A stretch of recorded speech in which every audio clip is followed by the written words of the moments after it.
Hola, soy la doctora Adriana Sapiro y vamos a hablar de demencias o lo que es más correcto hablar ahora según la descripción del DSM-5, trastorno neurocognitivo mayor.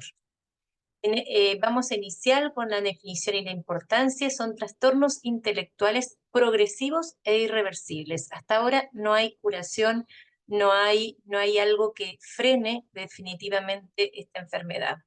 Es una enfermedad muy temida porque es muy costosa, porque esta persona, la persona que se ve afectada a esta enfermedad, va a necesitar de un cuidador. Y aparte es muy angustiante para la familia cómo esa persona cambia totalmente a lo que era antes. Está dado por un síndrome clínico, el diagnóstico va a ser clínico, en donde hay un deterioro cognitivo y es adquirido. La persona previamente no tenía una alteración. Hay una disminución de la capacidad intelectual, interfiere en la esfera social y funcional, así como vimos las distintas esferas de la valoración geriátrica integral de las personas mayores y definitiva altera la calidad de vida. Como les mencioné, según el DSM-4, ahora es que se llama trastorno neurocognitivo mayor, se deja para trastorno neurocognitivo menor a lo que era el deterioro cognitivo leve. Muchas patologías puede dar la demencia o este trastorno cognitivo, neurocognitivo mayor. Nadie está libre de sufrir esta enfermedad. De 5 a 10% de mayores de 65 años pueden tener demencia y esto a medida que pasan los años va en aumento. La prevalencia se duplica cada 5 años después de los 65 años.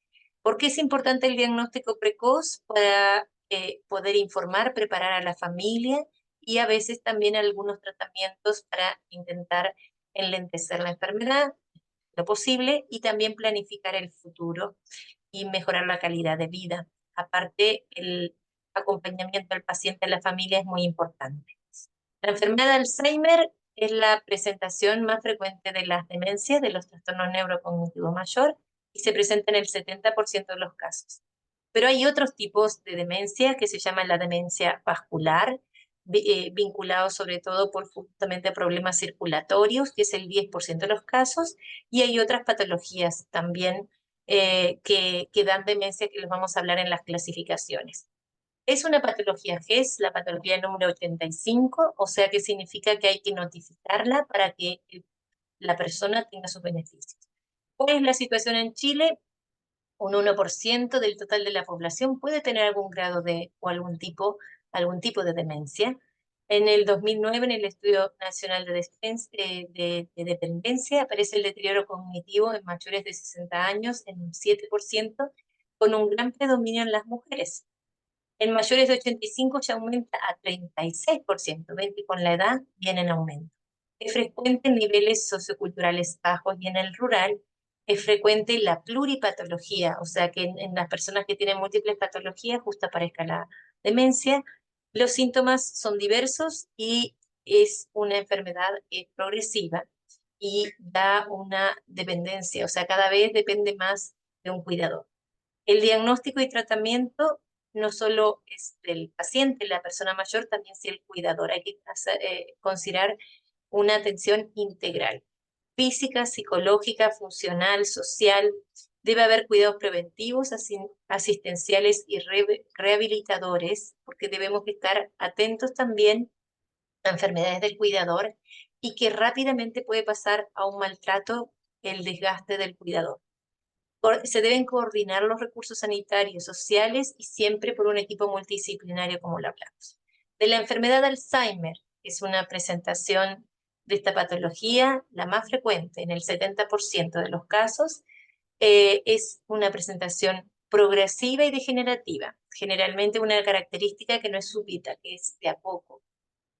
Afecta la memoria, el pensamiento, la conducta, el lenguaje, la capacidad de toma de decisiones, el juicio, la atención y otras áreas de la función mental, la personalidad y también la función motora. ¿Sí? Con el tiempo, los pacientes con enfermedad de Alzheimer tienen más rigidez, tienen alteraciones en la función motora también. También por este daño cerebral progresivo. La velocidad de progresión es diferente para cada persona. Hay algunas que son más rápidas, menos, pero lo más característico de la enfermedad de Alzheimer es que va progresando. En mayores de 70 años, el 10% tienen problemas de memoria. De estos, de este 10%, 50% son enfermedades de Alzheimer. 70%, los mayores de 70 años, perdón, cada 10 años va a duplicar la incidencia de enfermedad de Alzheimer. Aumenta con los años. Y en realidad la etiología o la causa de por qué algunas personas tienen la enfermedad de Alzheimer y otras dos no se conocen del todo y se postulan factores genéticos y ambientales. Hay algunas personas que se han visto que tienen más riesgo a tener enfermedad de Alzheimer y que se vincula también con antecedentes familiares. A mayor edad, mayor el riesgo de demencia y no sería una parte del envejecimiento normal. ¿Sí? Hay que estar alerta porque a veces se puede confundir con el deterioro o algunos problemas de memoria. Es frecuente que las personas consulten por un problema de memoria, incluso algunos de ustedes pudo haber tenido algún problema de memoria, pero ¿cómo diferenciamos la memoria benigna de aquella que es patológica? Bueno, generalmente la patológica altera la calidad de vida. Muchas veces la persona no es consciente que tiene el problema de memoria. Algunas veces es, y lo que son olvidos benignos, generalmente después la persona sí termina recordando. En cambio, en la demencia definitivamente nunca se acuerda. Los factores de riesgo también es la mujer, antecedentes familiares y, bueno, enfermedades vasculares, también hipertensión, que haya tenido contusiones, traumatismos cefalocraneanos o también se ha asociado a niveles de altos de homocisteína. Dentro de la fisiopatología hay depósitos de beta-amiloide en la primera etapa, ovillos neurofibrilares se forman en la corteza cerebral y en la sustancia gris subcortical. El depósito del amiloide y los ovillos conduce a la pérdida de sinapsis, se pierden neuronas y esto provoca una atrofia macroscópica que se puede ver en la resonancia magnética y que se va a ver sobre todo en el lóbulo temporal. En el esquema que se ve acá justamente muestra cómo la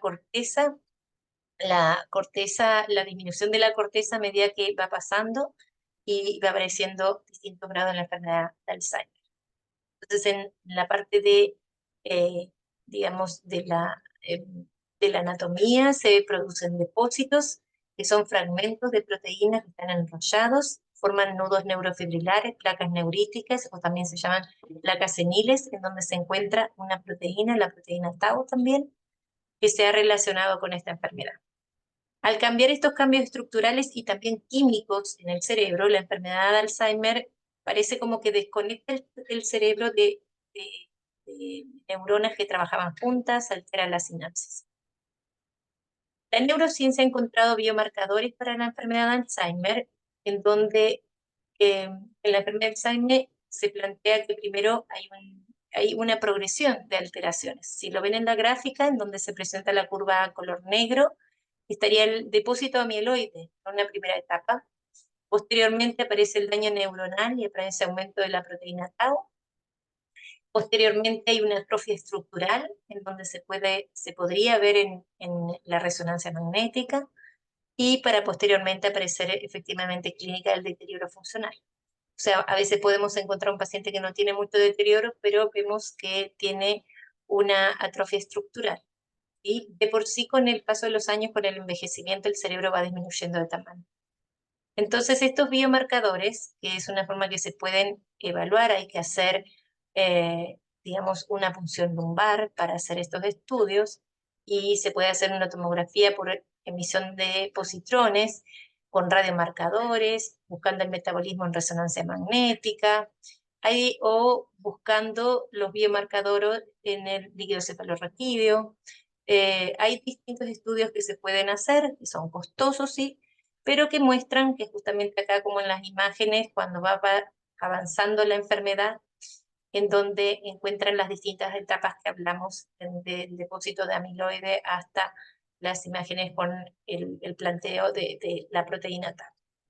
A su vez, el envejecimiento cerebral, hay una pérdida cerebral, disminución de la neuroplasticidad y con interrupción de las redes neuronales, hay depósitos proteicos anormales, y entonces son cambios que se producen con el envejecimiento, que es variable de una persona a otra. Hay un reclutamiento compensatorio, pero hay una reducción en la lateralización y el índice neuronal, ¿sí? Hay una pérdida de neuronas. Todo esto produce con el envejecimiento, pero en una persona con enfermedad de Alzheimer se agrega una destrucción mucho mayor por los depósitos que mencionamos. El DSM-5 califica, ahora engloba el término de trastorno neurocognitivo menor y mayor. El menor sería lo que es, que se decía antes y que todavía lo van a encontrar por ahí, deterioro cognitivo leve, y el mayor sería la demencia. Acá tenemos algunos elementos del deterioro cognitivo leve que podría ser, en algunos casos, se plantea como una etapa inicial y que después puede pasar a demencia, aunque algunas veces no pasa nunca a demencia, no siempre pasa.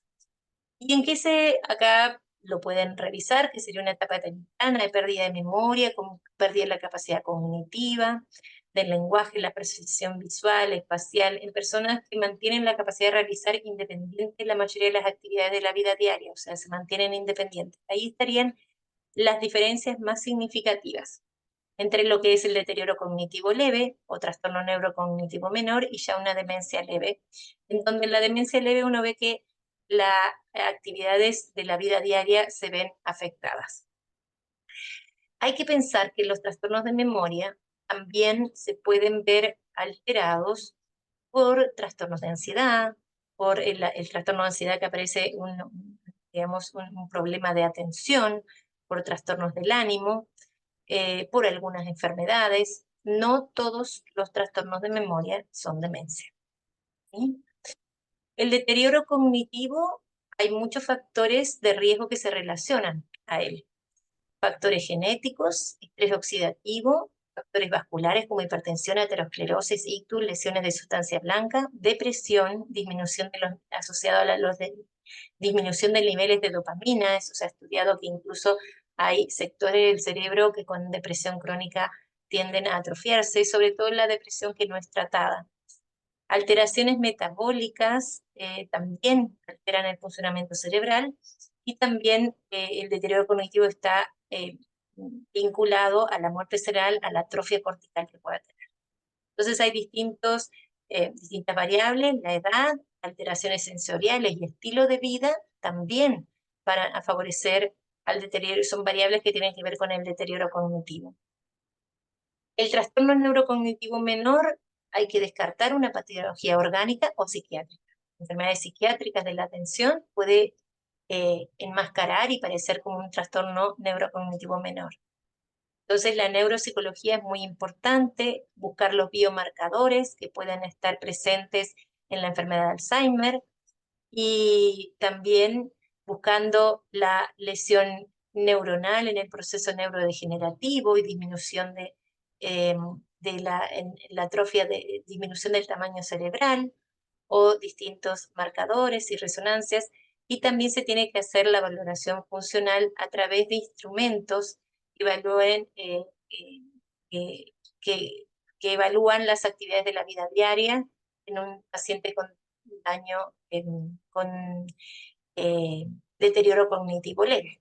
Entonces, tenemos que descartar otras patologías y a su vez existen fases de deterioro cognitivo leve en donde también habría un depósito de amiloide y también hay una alteración de la sinapsis, posteriormente la neurodegeneración y posiblemente después que avanza más en los casos que pasan a demencia. Otras veces no avanza más. Otras veces puede ser que el diagnóstico de deterioro cognitivo leve en realidad no es como tal y hay que investigar, puede estar en estos diagnósticos de diferenciales de trastornos del ánimo, de otras enfermedades. Ahora pasamos a lo que es la definición de demencia o el trastorno neurocognitivo mayor, que según el DSM-5 es un trastorno en el que existe evidencia de un declive cognitivo comparado con el nivel previo de rendimiento de uno o más dominios cognitivos. ¿Y cuáles son estos dominios cognitivos? La atención compleja, la función ejecutiva, o sea, la atención compleja justamente es comprender situaciones más difíciles, por ejemplo, atender a un programa de televisión, la función ejecutiva, llevar una receta, el aprendizaje, justamente la memoria, el lenguaje, la habilidad perceptual motora, la cognición social. Uno ve en etapas iniciales que, por ejemplo, las personas salen, pero como que no le dan atención al entorno. puede estar basado en la preocupación del propio individuo. Alguna vez lo nota el propio individuo como que tiene una alteración en el aprendizaje, o otras veces, que va lamentablemente más común y a veces llega a una etapa más tardía, en que el paciente no lo reconoce y lo reconoce el acompañante o el clínico, o sea, el médico que lo está evaluando. Este declive de la función cognitiva siempre es preferible que esté documentado por un test neuropsicológico estandarizado o otra evaluación clínica cuantitativa. Uno tiene que hacer un test aunque uno lo sospeche. Va a haber elementos de la consulta que les vamos a sospechar y ahí vamos a ver elementos de alarma. El diagnóstico sindromático de las demencias y signos característicos que se deben excluir otras causas de demencia. El síndrome de déficit cognitivo crónico con rendimiento laboral, social, personalidad y conducta. Está dado por todo eso. Eso empieza a alterar algunos de esos factores. Y hay que hacer un diagnóstico diferencial con otras enfermedades, como es el retraso mental. ¿Qué diferencia tiene con la demencia? Es que previamente el nivel intelectual en el retraso mental era malo, o sea, empieza desde la niñez. En cambio, en la demencia, previamente el estado intelectual es normal. Entre delirio o cuadro confusional agudo y la demencia es que justamente el delirium a veces no está alerta. En cambio, en la demencia está alerta, está prestando atención. Entre otras cosas que después vamos a ver más diferencias. Los trastornos psicógenos primarios y la demencia, hay una enfermedad cerebral en la demencia que en los trastornos psicógenos no encontramos, ¿sí? Entonces no vamos a encontrar los marcadores típicos de demencia. En un deterioro por una lesión focal, un problema neurológico, es justamente focal. En cambio, en la demencia el deterioro es global, es difuso.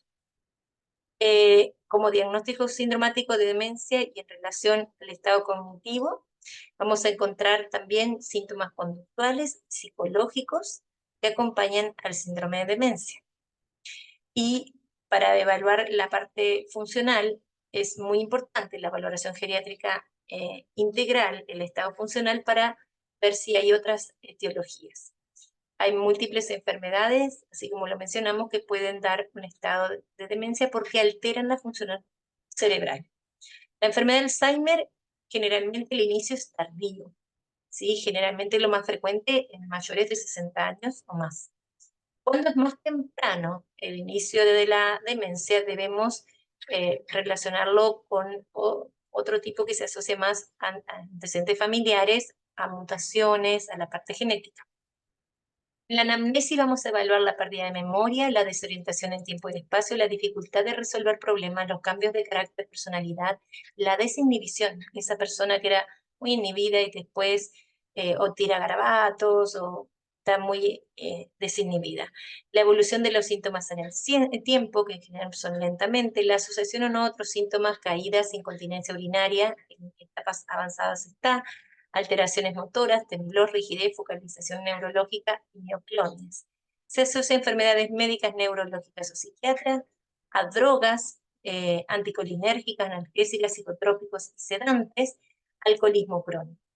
¿Cuáles son los síntomas tempranos? Repetición frecuente de los enunciados, que eso lo vemos. Ubicación equívoca de las cosas. Y esto de la repetición frecuente de los enunciados que repiten las cosas y no se dan cuenta que ya lo habían dicho antes. Y a veces la familia le dice, pero si ya me lo dijiste, y eso a veces termina angustiando la persona que no entiende porque no se acuerda. Así que hay que aprender a manejar estas y educar a la familia en este manejo. Dificultad para recordar el nombre de objetos que eran conocidos, perderse en rutas conocidas, cambios de la personalidad, perder interés en las cosas que antes disfrutaba. Es lo que ustedes conocen como anedonia. Dificultad para realizar tareas que requieren algo de elaboración mental y que previamente sí las realizaba. En etapas avanzadas, olvida eventos corrientes, olvida la vida personal, pierde conciencia de quién es, problemas para escoger la ropa apropiada, y eso lo podemos ver en el paciente en qué condiciones viene, alucinaciones, discusiones, repartir golpes y conducta violenta, irritabilidad. Muchas veces genera unos conflictos en la familia tremendos porque dice una cosa, cambia y dice que alguna persona le robó, que esto, bueno. Delirio, depresión, agitación, dificultad para realizar tareas cotidianas como preparar alimentos y conducir. las alteraciones de las actividades de la vida diaria son progresivamente llegando cada vez más necesitando a un cuidador. En etapas finales ya no reconocen el lenguaje, ya no reconocen los miembros de la familia, ya no son capaces de desempeñar actividades básicas en la vida diaria como comer, vestirse y bañarse, y necesitan un cuidador a permanencia. Es muy angustiante para la familia cuando muchas veces la persona que está con demencia pasa a ser otra persona. Y uno tiene que decir a la familia algo típico que uno dice, mire, no es su mamá, no es su papá, es la enfermedad. Y que esto no es porque dice, ¿cómo mi mamá me podría decir esto? ¿Cómo mi papá me podría hacer otro?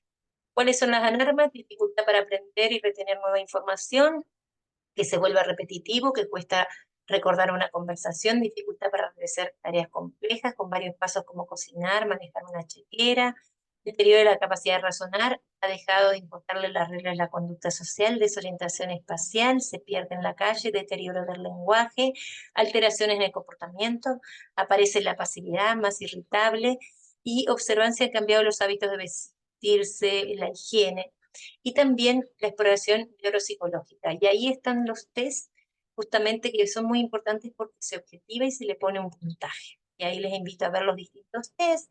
También el diagnóstico etiológico. En el examen, en la enfermedad de Alzheimer vamos a encontrar un examen físico normal. Si encontramos alteraciones en la marcha, podemos pensar en una demencia vascular o que estuviera y con mucha rigidez, podemos pensar en parkinsonismo, con el temblor, o también trastornos en la marcha aparecen la demencia por cuerpos de Lewy, que también tiene cierta frecuencia, o sea, siguiendo la enfermedad de Alzheimer. Hay que descartar enfermedad tiroidea, deficiencia de vitaminas, la vitamina B sobre todo, tumores cerebrales, por eso hay que hacer imagen siempre, intoxicación por drogas o medicamentos, infecciones crónicas, anemia y la depresión severa. El diagnóstico es clínico, y vamos a considerar la historia clínica, factores de riesgo cardiovascular y vasculares, accidente vascular, infartos, patologías respiratorias, digestivas, renales. Tenemos que evaluar todo en la demencia. Ansiedad, depresión, enfermedades psiquiátricas, medicamentos tóxicos, hierbas del examen físico, buscar elementos de enfermedades sistémicas y hacer la evaluación cognitiva buscando como es el deterioro cognitivo y buscando también causas secundarias de demencia, ¿sí? Exploración neurológica, en donde va a ser fundamental la evaluación neuropsicológica con los test que se hagan cognitivos, ¿sí? Y buscando también como diagnósticos diferenciales la presencia de focalidad, de elementos que orienten a un daño focal neurológico. El paciente con demencia, lo más frecuente es que lo trae un familiar, ¿sí? Es típica la nosognosia, o sea que desconoce el estado de enfermedad que tiene. Niega síntomas o reconoce algunos, justifica siempre, se debe apoyar la entrevista al informador. Hay que tener cuidado porque empieza la entrevista que no, yo no dije nunca eso, y puede incluso terminar la entrevista en una discusión. Siguiendo con el diagnóstico, encontramos los síntomas cognitivos que tienen estos pacientes con enfermedad de Alzheimer: fallos de memoria, olvida, repite, se pierde, dificultad para expresión o comprensión, ¿sí? Olvidos, desorientación espacial, también manifestaciones conductuales, en donde puede haber alteraciones del sueño, cambio de carácter, alucinaciones, impulsividad o desinhibición, que lo habíamos hablado, pérdida de la autonomía y alteraciones de las actividades básicas de la vida diaria, y también empezando primero las instrumentales y posteriormente las básicas de la vida diaria, que incluso puede llegar a alteración de control de esfínteres por el daño neuronal que también se presenta. En la evolución insidiosa, lenta en las demencias degenerativas, pero es más rápida o fluctuante en las demencias vasculares. El nivel educativo es importante para interpretar el rendimiento de las pruebas cognitivas, porque a veces hay pruebas cognitivas que pueden salir mal, pero es porque hubieran salido mal en cualquier momento. La verdad que atender a los pacientes con demencia no es fácil. Tenemos situaciones en que el maltrato, entre el agotamiento del cuidado y el maltrato, puede ser muy rápido, y aparte que muchas veces son agresivos, pueden dañarse esos mismos o dañar a otra persona. ¿Qué exámenes vamos a pedir? De todos, porque hay que, no de todos, evitemos lo que es invasivo, pero sí acá una lista buscando causas reversibles y otras causas que puedan hacer una pseudodemencia. El hemograma, la TSH igual, incluso los niveles de transferrina se recomienda como, para ver daños, alteraciones nutricionales, la tiroides, el BDRL, buscando la neurosífilis, el HIV, que se relaciona mucho con demencia. El HIV positivo es más frecuente en la demencia, que el 20% de pacientes con HIV positivo va a tener demencia. Tóxicos en la orina con metales pesados, los estudios de imágenes con TAC y resonancia, investigación como tomografía con emisión de positrones, y patrones de hipoperfusión que se logre justamente en la corteza temporoparietal, que es típico de la enfermedad de Alzheimer. Se podría ver un electroencefalograma, pero no se usa de rutina. Esto generalmente lo indica el neurólogo cuando quiere hacer un diagnóstico diferencial. El estudio del líquido cefalorraquídeo, cuando uno quiere ver un diagnóstico diferencial igual de una infección o la enfermedad por priones. Y la causa más frecuente de demencia o trastorno neurocognitivo mayor es la enfermedad de Alzheimer. Acá vemos las imágenes y los distintos estudios que se podrían hacer. Y desde la normalidad demencia, acá pasan algunas alteraciones que tenemos en el envejecimiento normal, deterioro cognitivo leve y demencia, que no se las voy a leer. La idea es que ustedes la revisen y que les sirva para reflexionar y comparar cada uno de estos pacientes. Ahora llegamos a la clasificación, algo hemos hablado, pero hay demencias primarias degenerativas, las más frecuentes en la enfermedad de Alzheimer, y después hay otras demencias degenerativas en donde están también degenerativa, demencia con cuerpos de Lewy, que característicamente tienen una alteración en la marcha, también demencia por priones, y enfermedades degenerativas en que la demencia forma parte del cuadro clínico, pero son otras enfermedades como Corea, Parkinson, bueno, otras enfermedades neurológicas mucho menos frecuentes.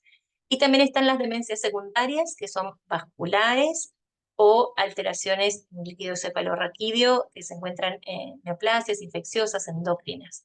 Y hay demencias mixtas que tenemos los dos parámetros. Tenemos enfermedad de Alzheimer y también que tengo una demencia vascular. Esas se ven en un gran número de casos. Y también puede ser la asociación entre enfermedad de Alzheimer y Parkinson y otras asociaciones. Les invito a ver estas tablas que son de clasificación de la demencia, en donde son justamente las degenerativas primarias, y hay un listado con más casos, y donde la enfermedad de Parkinson es como es la más frecuente, y dentro de las demencias secundarias están las vasculares y otras demencias secundarias por metabólica, endocrino, todo acá como más detallado lo que habíamos hablado antes. Si identificamos un deterioro cognitivo que afecta la capacidad de autosuficiencia de la persona mayor, hay que hacer estudios diagnósticos clínicos y también test neuropsicológicos para definir, y la evaluación funcional. Se debe establecer las causas, las implicancias y encontrar elementos reversibles, porque muchas veces son multicausales, y se debe establecer estrategias de intervención precozmente, y cuando se llega al diagnóstico, el abordaje tiene que ser integral al paciente y a la familia.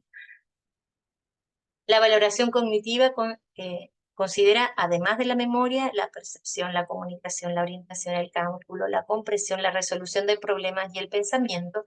Para esto tenemos instrumentos que les invito a que los revisen. Acá hay algunos, los más usados en Minimental. También está el test del reloj, que tiene que ser con una determinada hora. Le pedimos que escriba el reloj, incluso que dibuje el reloj, aunque a veces no nos da toda la información, pero uno ahí puede ver en la progresión cómo van faltando elementos del reloj o cometiendo errores del reloj, ¿sí?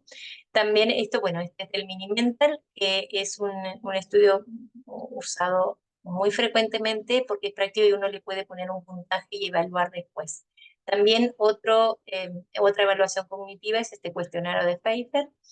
Y en el tratamiento hay que intentar disminuir el progreso de la enfermedad, manejar los problemas de comportamiento y confusión y agitación, modificar el ambiente laboral, apoyar a los miembros de la familia, a otras personas, participar en programas de caminatas supervisadas, la terapia de luz brillante para ayudar a reducir el insomnio. Hay que cuidar el sueño nocturno, es muy importante, escuchar música relajante, reducir intentos de deambular la inquietud, Conseguir un perro como mascota, hay que tener cuidado con que no hayan accidentes.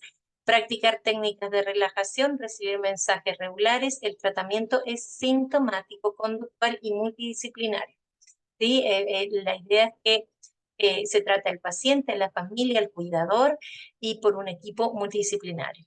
Los inhibidores de la colinesterasa a veces pueden mejorar transitoriamente la función cognitiva, pero no van a detener la enfermedad. Como tratamiento farmacológico, los fármacos entonces mejoran temporalmente los síntomas de los trastornos neurocognitivos mayores, como en la demencia, que es lo que se llama así, trastorno neurocognitivo mayor. No en todos los casos, actualmente no hay un tratamiento curativo. Tenemos como los fármacos que se ocupan, los inhibidores de la colinesterasa, que puede ser el donapecilo, la rivaroxaban y la galantamina, que a veces se pueden presentar en comprimidos, parches.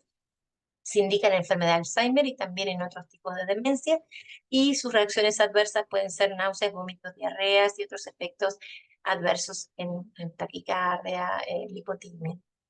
Hay que empezarlos en una dosis básica y evaluando a la paciente. Otros reguladores de la actividad del glutamato, que es una actividad cerebral y que va a actuar en el aprendizaje y la memoria, es la memantina. Digamos, lo que van a hacer estos fármacos que justamente van a actuar en distintos neurotransmisores del cerebro, intentando evitar el deterioro y mejorar el funcionamiento. No siempre se logran buenos resultados.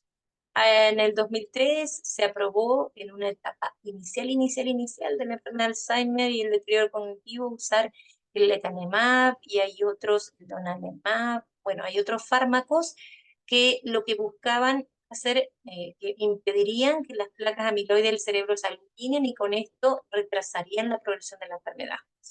¿Sí? Son estudios, tratamientos costosos que todavía están en estudio. ¿Qué complicaciones tenemos de las demencias? Pérdida de la capacidad de funcionar, de cuidarse a sí mismo, caídas y fracturas, úlceras de decúbito, después cuando cada vez se mueve menos. El daño cognitivo, cerebral, se acompaña de un daño físico, de incontinencia, toda la parte neurológica va afectando y la demencia termina en la muerte. ¿Sí? La demencia o el trastorno neurocognitivo severo mayor termina en la muerte. Hay contracturas musculares, pérdida de la capacidad para mover las articulaciones por la pérdida de la función muscular.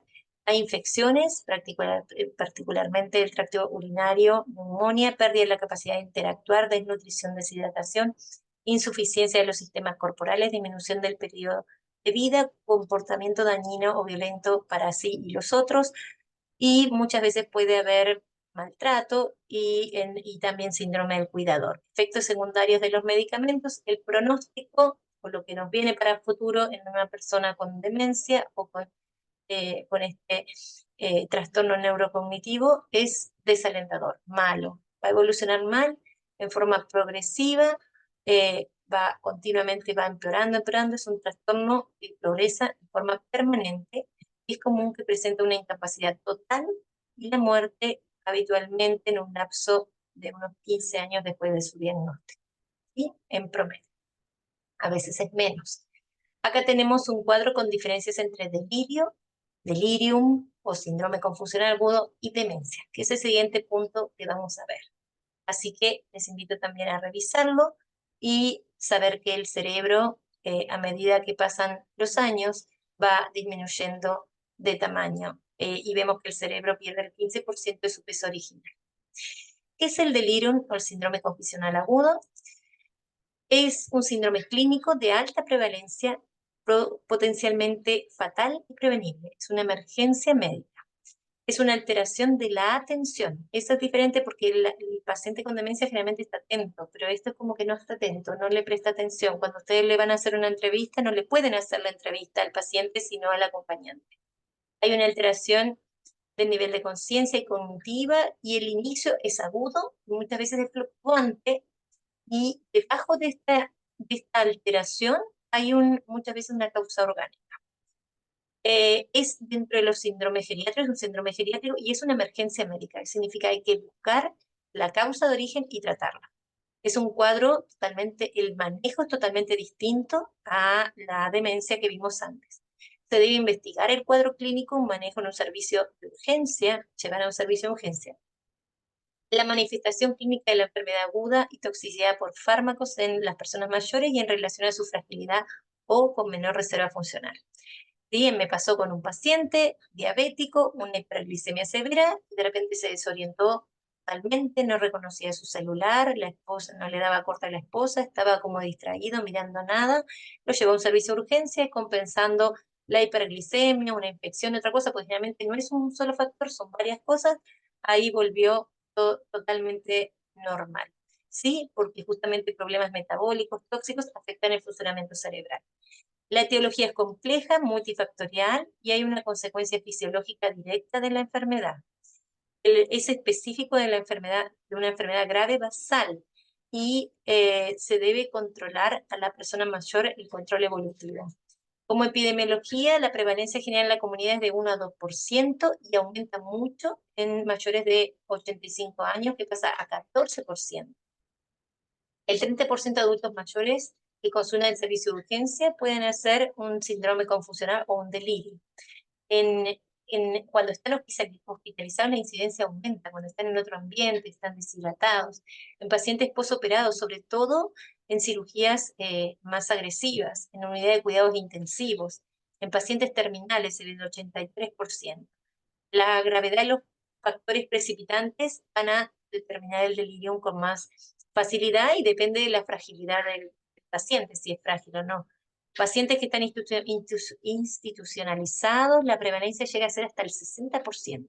Lo malo que a veces uno no se da cuenta, la persona pasa desapercibido. No siempre es la agitación, muchas veces está demasiado tranquilo. Eso también es un delirio. La alta prevalencia y el subdiagnóstico es característica. Los profesionales de la salud detectan solo entre 20 y 50% de los casos de delirio. Y es muy importante por el pronóstico. Cuando no se trata bien, cuando presenta el delirio, tiene mayor estadía hospitalaria y mortalidad intrahospitalaria y posalta, mayor deterioro funcional y cognitivo, aumento en las tasas de institucionalización y mayores costos económicos tanto para el paciente como para el sistema de salud. La experiencia altamente estresante para el paciente y su familia, ¿sí? Clásicamente el delirio se ha considerado reversible, pero sus síntomas pueden cronificarse y terminar en un mayor riesgo en desarrollo de demencia. Puede empeorar, puede ser el inicio de una demencia. A pesar de su frecuencia, la importancia de que es subdiagnosticado y subtratado. No se trata bien y muchas veces se encuentra una causa y como con eso es suficiente, no es suficiente.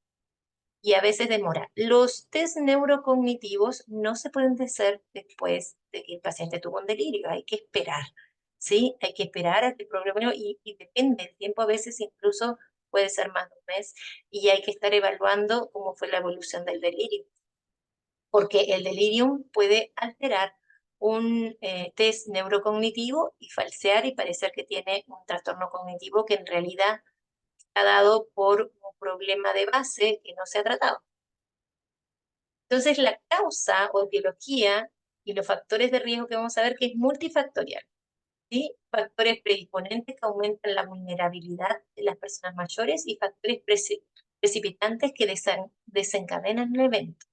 ¿Sí? Por ejemplo, predisponente que aumenta la vulnerabilidad desde la edad, una enfermedad crónica que no esté estable, y precipitante puede ser una infección, una deshidratación. Estos factores actúan de manera independiente y acumulativa.